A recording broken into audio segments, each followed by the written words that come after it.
Hello, ladies and gentlemen, boys and girls, and any animals that may be listening. Welcome to episode 12 of Change, Grow, Live Sefton's podcast.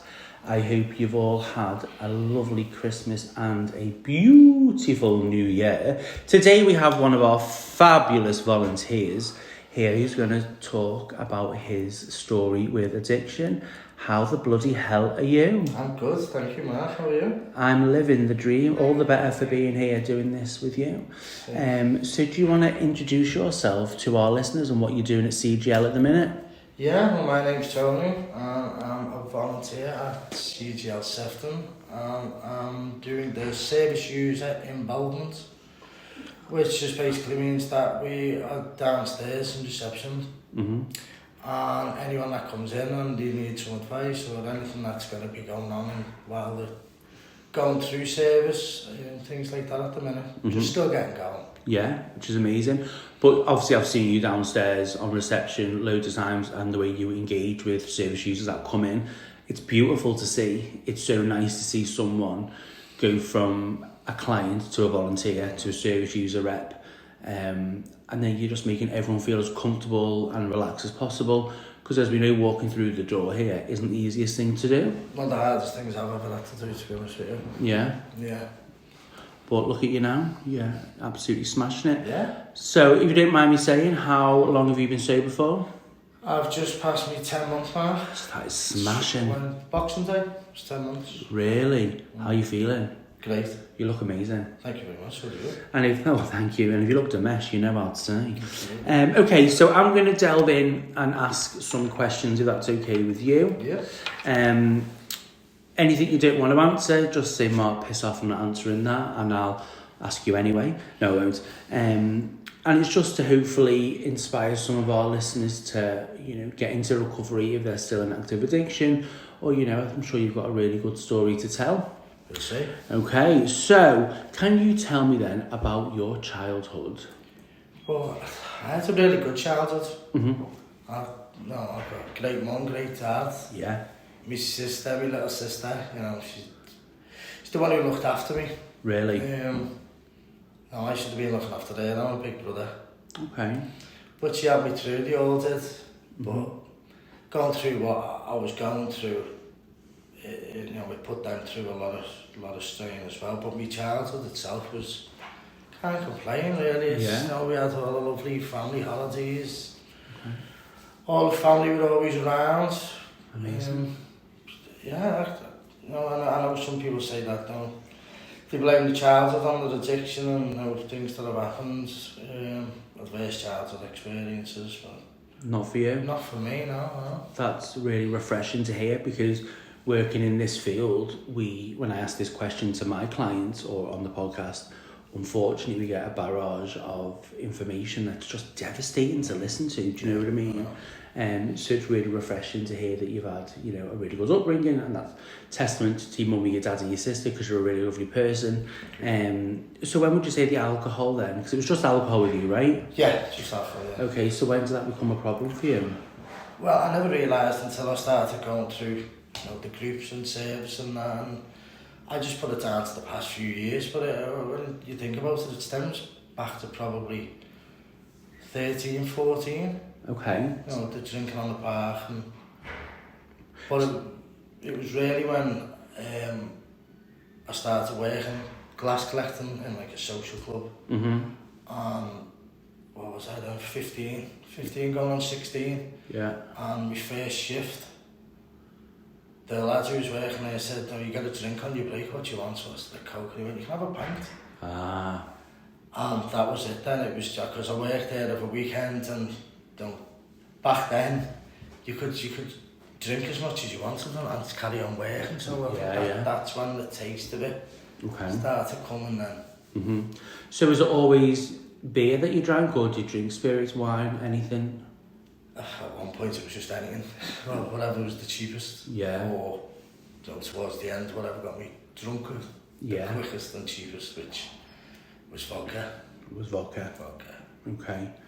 So you'd say like 13, 14, that's when, you're getting drunk on the park with your friends, which we've all done, we all do. then glass collecting, having a pint on your break, and then not stopping. So then through your adult life then, tell me about that. Well, that progressively got worse. I've always liked to drink, you know. Was that drinking every day? Or? It was drinking every day, but it was within moderation though. Mm-hmm. It was never really to the point of where I couldn't function, which later on become a real problem. Mm-hmm. Where, you know, because I moved into a flat which was above a shop, which is still above a shop. Yeah. And because I was living alone, you know, it was the new thing for me, and that was my go-to thing, drink. Yeah. Becomes your friend, so you think, right? Well, yeah, great friend it was. Mm-hmm. But yeah, probably the last 3.5 years, probably when it started getting really out of hand. Do you think COVID had a lot to do with it, or was it bad before then? No, COVID wasn't too bad because I was working then. What were you doing for work? Taxi driver. Ah, okay. Did you ever drink and drive? No. Amazing. No, but I can't say that I didn't drink the night before and then the next day, you know. Yeah. But I'd never really drank. Yeah. You know, it might have been from the night before. But, yeah. Yeah, but that's what when I moved into the flat then, because it was just down to me. Yeah. You know, I ended up racking up a bill with me, the fella that I rented my car off. Mm-hmm. He ended up taking it away, and then my job was gone, and then it was just, you know, yeah, there's nothing else to do, so drank. Okay. So what brought you then into service? Did you self-refer here, or did the doctors, or your family? Well, because I've been into hospital that many times, detoxing. Really? Okay. Yeah. Every time I went in, the alcohol team told me about CGL, yeah, alright, I'll do it. And they referred me, that's when you had to be referred then. Mm-hmm. Whereas now, you know, Monday to Friday, 10 till 2. 10 till 2. You can come in yourself. You can. Yeah, I was referred, and I come out, the last time I come out of the Royal. Mm-hmm. And it was just, I just thought, I can't do this no more. Yeah. I cannot do this no more. And something just clicked. Don't know what it was, but it was just that feeling of, I've had enough. Yeah. I was referred, I think it was about a week, maybe 10 days after I come out, waiting for it. Yeah. And even on the bus, coming here, looking forward to it. And then I got off the bus outside, and someone just said, you don't need to go in there. And I sat in that bus stop, half an hour I sat there for. Mm-hmm. And I know that because the next bus went past. Oh my God. Which they run every half hour. Yeah, yeah. And I thought, I don't need to go in there. I'll be alright, I can do it on my own. I'll just tell everyone I've been. Yeah. Didn't like it. And I thought, no, just give it a go. Just no. Mm-hmm. Nothing to lose. And walking through that door is the best decision I've ever made, without a shadow of a doubt. Really? Yeah. So cause I remember you when you first came in. Yeah. So were you drinking then, or had you stopped? No, so stopped. You stopped, yeah, from the Royal, and then you came straight here. Yeah. So if I can say, you know, to look at you now, from the person that walked in, like how much weight have you lost? If you don't mind me asking. Well, don't forget I'm carrying a bit of holiday weight. Okay. So, but I lost just over 4 stone. That's phenomenal. Yeah. So the difference in the colour of your skin, the brightness of your eyes, you know, it's just completely different. I would love to put like a before and after picture on this, because I mean I'm not going to, but I would love to do that so people could see, you know, how phenomenal you're doing. And it's so empowering to think, you know, you sat in that bus stop and you thought, nah, I'm not going in, I don't need to. And people do that. People will go home and tell their families, no, I've been, I didn't like it. The family will call up the next of kin and say, did blah blah turn up? And we go, no, because we can tell them because of the next of kin. You know, so the fact that you've turned up, you've walked through the doors, had to look at our faces, and then look at you now. But yeah. So what would you say then to during your active addiction, if I can ask, and again, don't answer anything that you don't want to, what would you say the low point was, the lowest point where, you know, you're before hospital, what happened? Both. I had a couple of seizures, Mm-hmm. which were terrifying things. Yeah. To just wake up, I was under me dining room table, didn't know how I got there. I was just in a mess. Yeah. But scariest thing I went through, which led me to the Royal, was going through the TTs. Yeah. Demented tremors. Yeah. And they were terrifying. They were. I knew the things that I was looking at weren't there, but if something's there and you're looking at it, it's there. 100%. And you know that was one of the reasons I thought I can never go through this again. No. But the seizures, and they're just in and out. 20, I think I've done altogether. 20 detoxes? Yeah. Wow. Yeah. Because I was that bad when I went in, they couldn't turn me away. Yeah. But 20, that's crazy. Yeah. So, 3 years. Yeah. So over how many years would you say that was? 3. Over 3 years? Yeah. That's madness. So obviously, you know, we have a duty of care here, as you will know. The hospital also have a duty of care to, you know, give you the detox if that's what you need at that time. If your liver's struggling, you know, all that sort of stuff. But there's something called the kindling effect, if you've ever heard of it. No. So in a lifetime, you should only ever have 7 detoxes as a maximum. So to have 20 over that time, I'm really surprised that cognitively you're still all there. Well, you know, it's questionable. No, I'm joking. You know, I just think it's what you've been through, and because I've got to know you over the past 10 months, you know, is just amazing. And I'm so proud that you're doing what you're doing. You're an absolute asset to this place. Thank you very much. And it's so lovely to see someone like you down on reception interacting with all the clients that come in, with all the staff. You know, it feels like you've never not been here now, in the short time that you've been volunteering. And I know off recording, I give you some stick and banter, but you know what? Credit where credit's due. You know, I want you to be really proud of yourself. I am. Because you're absolutely smashing it. So what would you say then your favourite thing, apart from me, about CGL is?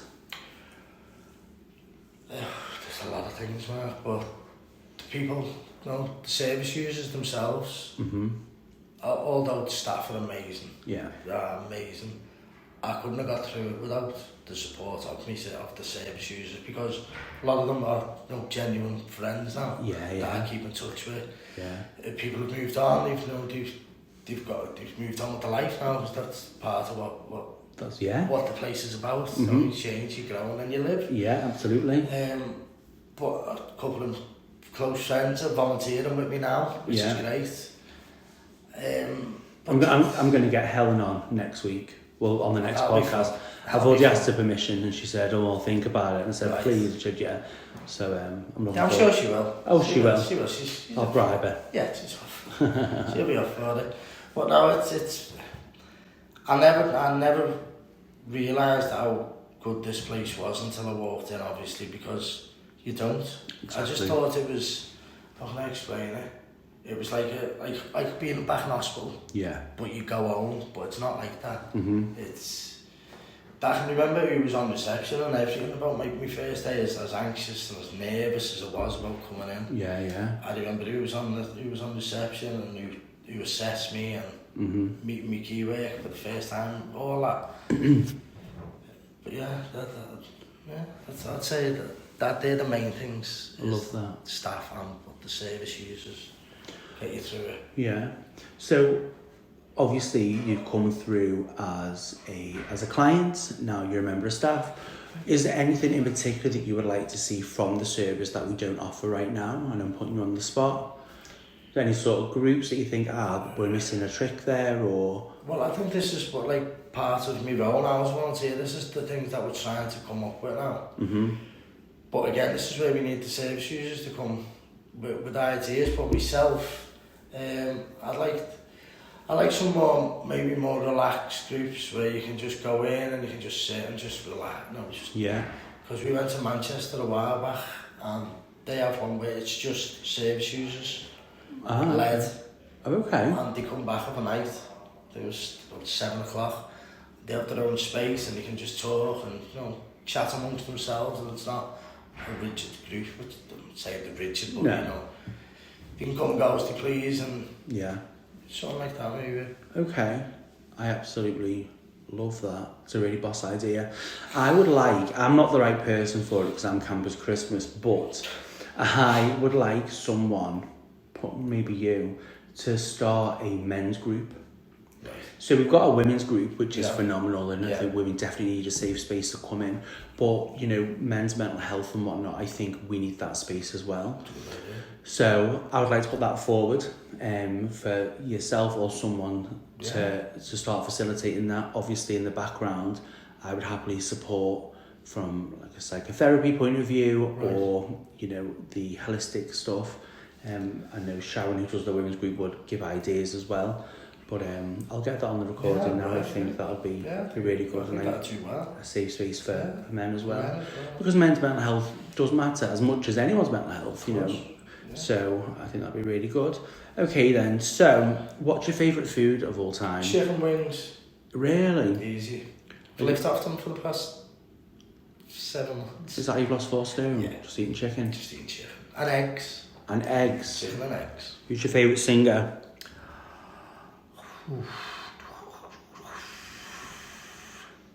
Buble, probably. Buble? Yeah, I love it.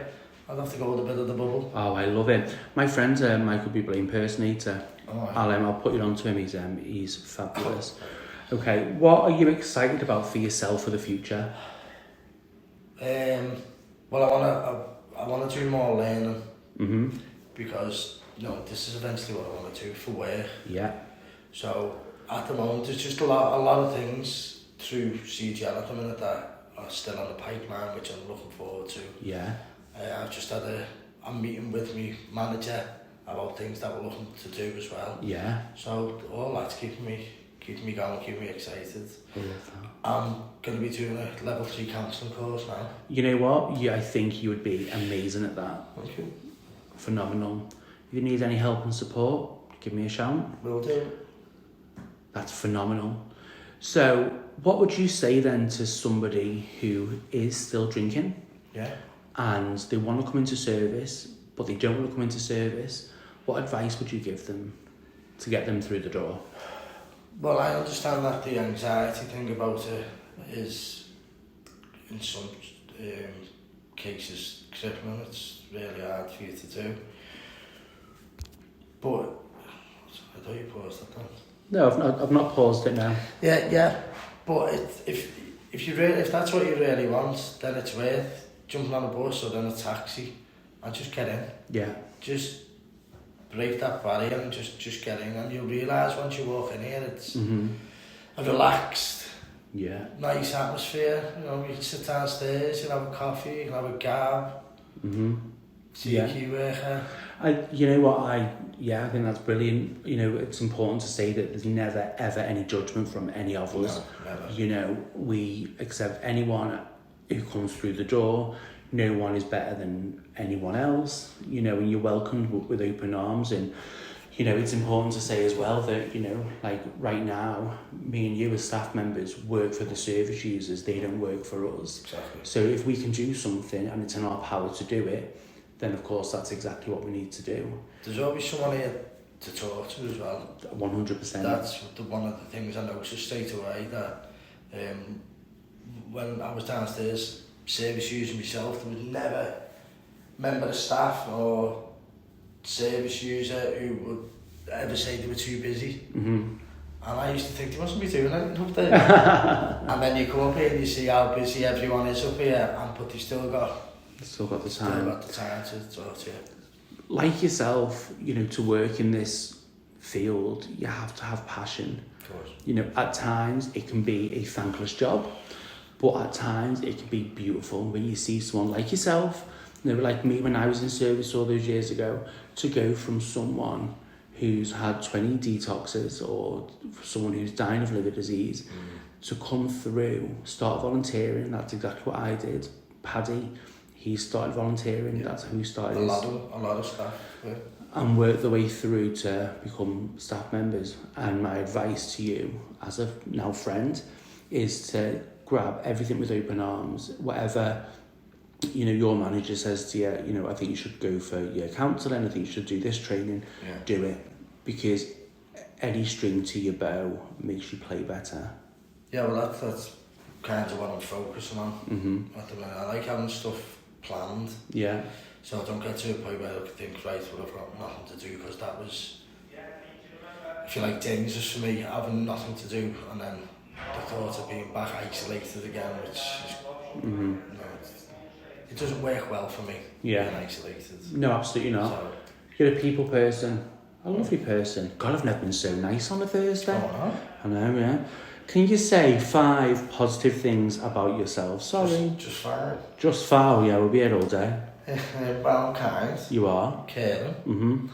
I've always got time for people. Love my family. And you give me one? No, I give you 5 after you, so I need one more off you. I'm honest. Absolutely. So the 5 that I would give for you is you're honest, you're intelligent, you're loyal, you're very handsome, and you're determined. I'll take that. Absolutely. Thank you so much for coming on. Again, it's a massive, massive pleasure to be working with you, and now to call you a friend. Cheers, man. See you later. Bye.